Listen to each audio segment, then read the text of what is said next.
talvez eu precise de um tempinho para compreender, certo, o público compreender o que eu vou falar. Então eu vou começar com uma pequena introdução sobre o que levou o Bolsonaro a vencer a eleição, tá? E daí eu vou responder o que tu me questionasse. Certo. A tua ponderação não foi um questionamento, foi uma ponderação. Certo. Mas pensa o nosso telespectador o seguinte. O Bolsonaro ganhou a eleição principalmente porque ele conseguiu reunir o eleitorado antipetista. E o eleitorado antipetista cresceu exponencialmente no Brasil a partir do momento em que ele foi alimentado Pela Lava Jato. com as informações oriundas da Lava Jato. Isso aí. Quer dizer, o que a Lava Jato trouxe de informação fez com que as pessoas formassem convicção contra o governo que lá estava. Bolsonaro Foi por isso que houve o impeachment também.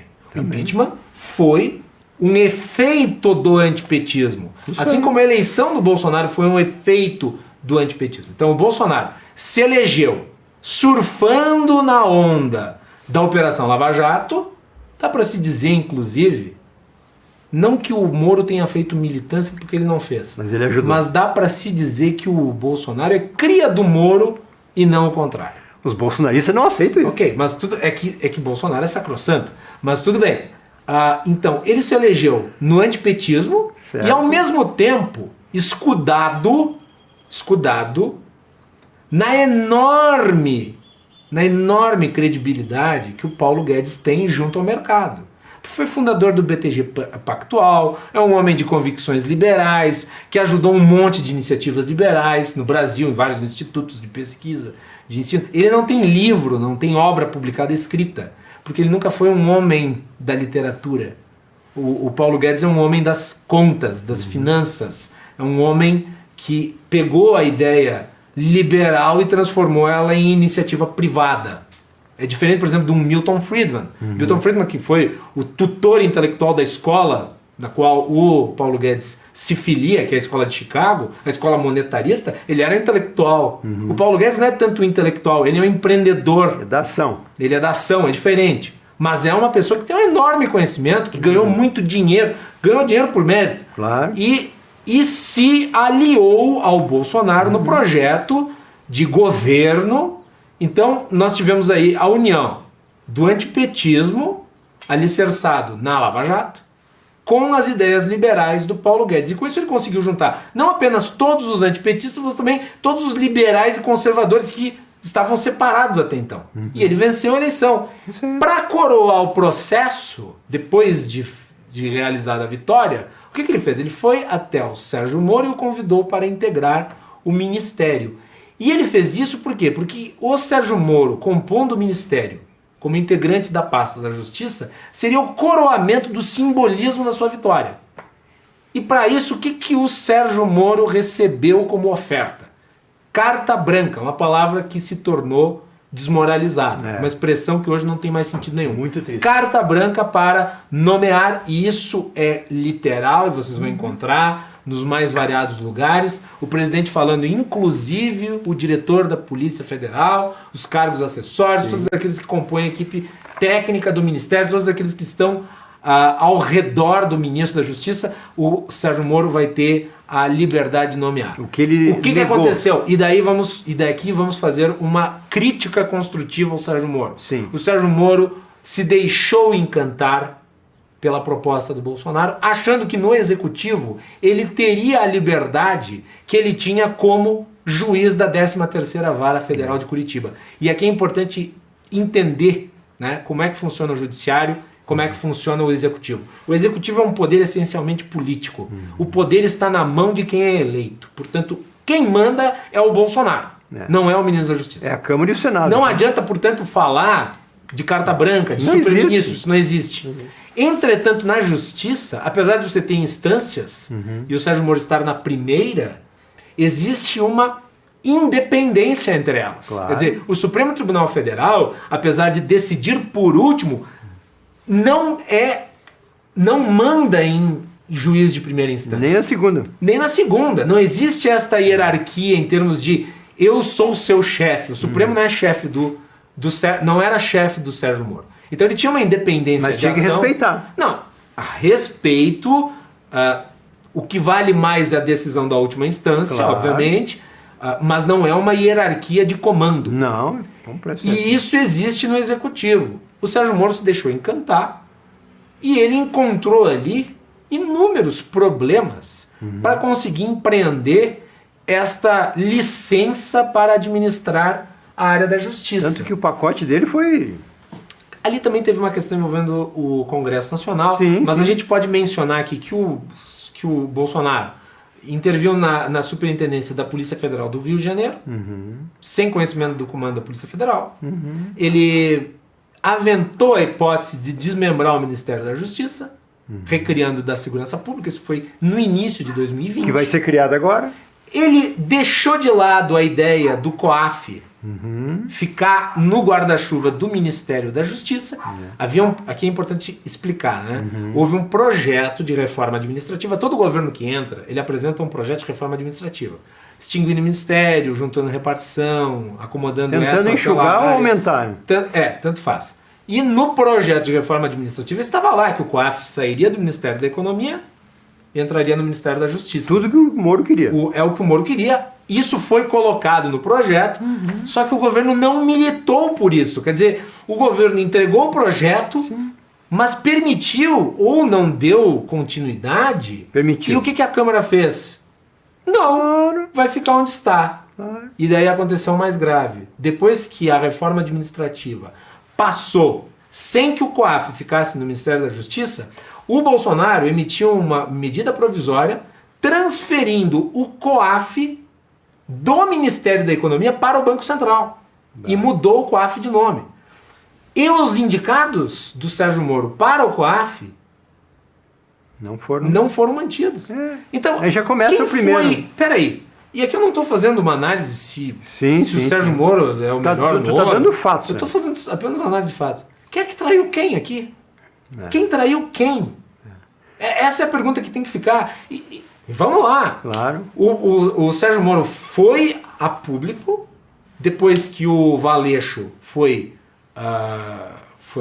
demitido sem saber. Foi demitido, veio a público, convocou a coletiva e disse, olha, o presidente pressionou para que houvesse uma mudança na Polícia Federal, porque o objetivo era ter uma indicação ali que eventualmente correspondesse politicamente a ele. Que é do 02 o Carlos Bolsonaro, padrinho de casamento dele. Aí e outra acusação que o presidente fez depois, né? Que o Moro teria utilizado o Valeixo para negociar a sua indicação como ministro do Supremo Tribunal Federal. Bem, aí veio a polêmica, né? Que é a questão relativa à divulgação das conversas entre o Moro e o Bolsonaro, e o Moro e a Carla Zambelli.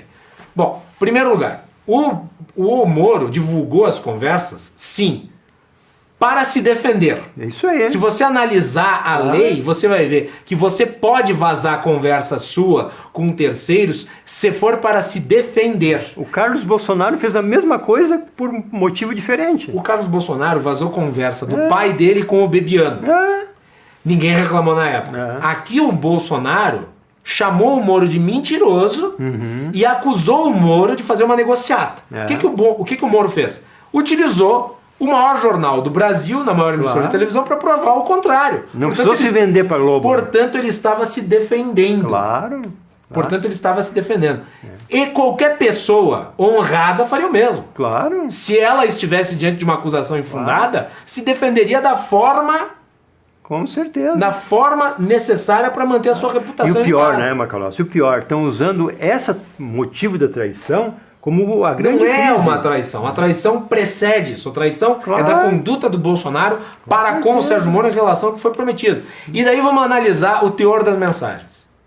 Na conversa do Moro com o Bolsonaro manda o link do inquérito relativo aos bolsonaristas. Os 10 ou 12? Os 10 ou 12, embaixo está escrito, palavras do presidente, mais um motivo para a troca. Mais um motivo? O que fica implícito ali? Que o motivo da troca é ter alguém que possa influir no inquérito. Claro. O Bolsonaro nem tudo é ignorante. É ignorante. Porque, Tamo junto. Por quê? Porque o inquérito, e nós podemos entrar aqui no mérito do inquérito. Claro. O inquérito que foi instaurado pelo Supremo Tribunal Federal, ele está eivado de ilegalidades. Mas ele foi instaurado. Não cabe ao Sérgio Moro tomar qualquer decisão em relação ao inquérito, porque o inquérito é movido pelo Supremo. E os delegados responsáveis pela investigação não se reportam nem ao diretor da Polícia Federal, nem ao ministro da Justiça, se reportam ao Supremo.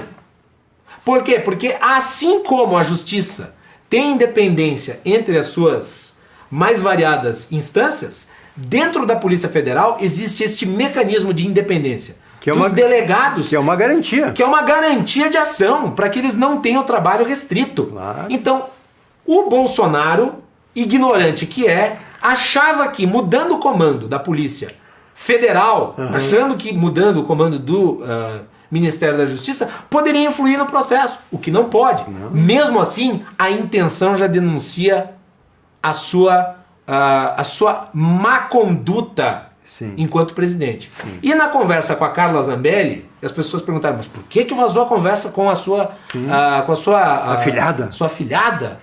Ora, porque ela bancou a garota de recados. Ela bancou a garota de recados. Ela fez exatamente, o que mostra essa conversa é exatamente o contrário do que o Bolsonaro disse. Claro. Porque ali ela tenta aliciar o Sérgio Moro. Claro. Ali ela tenta convencer o Sérgio Moro a aceitar um acordo para que ele fosse nomeado para o Supremo. Inclusive convidando ele e a mulher para jantar na... Isso, vamos fazer uma jantinha aqui, não sei o que e tal.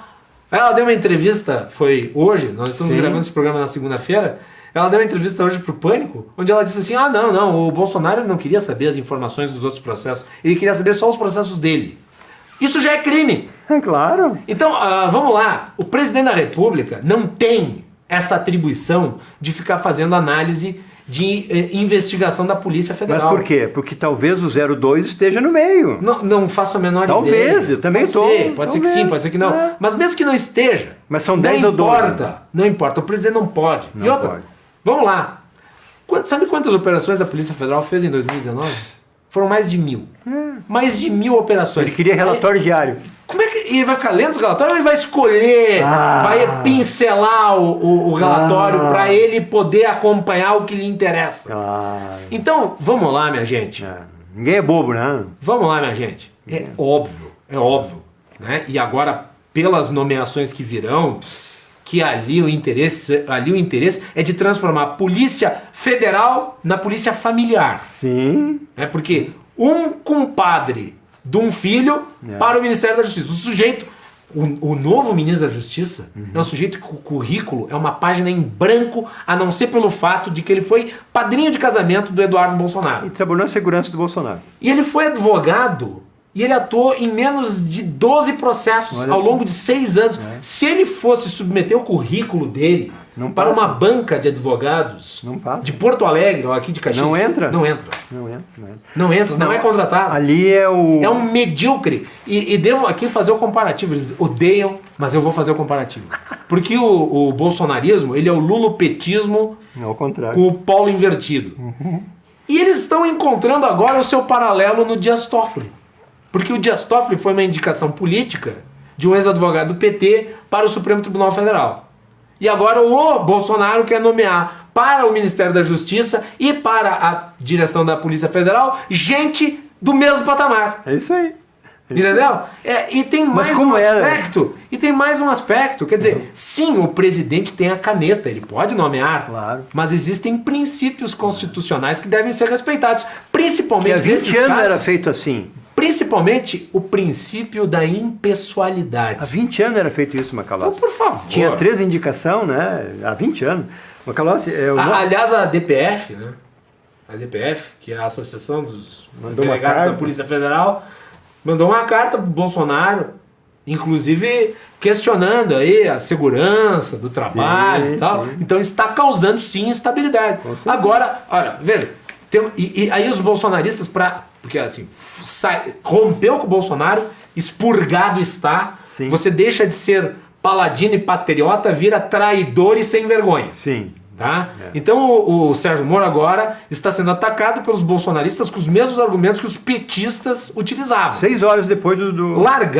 Glacier largaram uma foto, veja, largaram uma foto de uma janta do Sérgio Moro com o Rodrigo Maia e a Joyce Hasselman. De março de 2019. Como se essa foto tivesse sido tirada na antevéspera da saída dele. E não ano passado, no meio de uma briga entre o Sérgio Moro e o Rodrigo Maia, em virtude do pacote anticrime. E foi retalhado. Então isso, sabe o que é? Isso é fake news. Com certeza. As pessoas recebem isso E passam para frente. e passam para frente.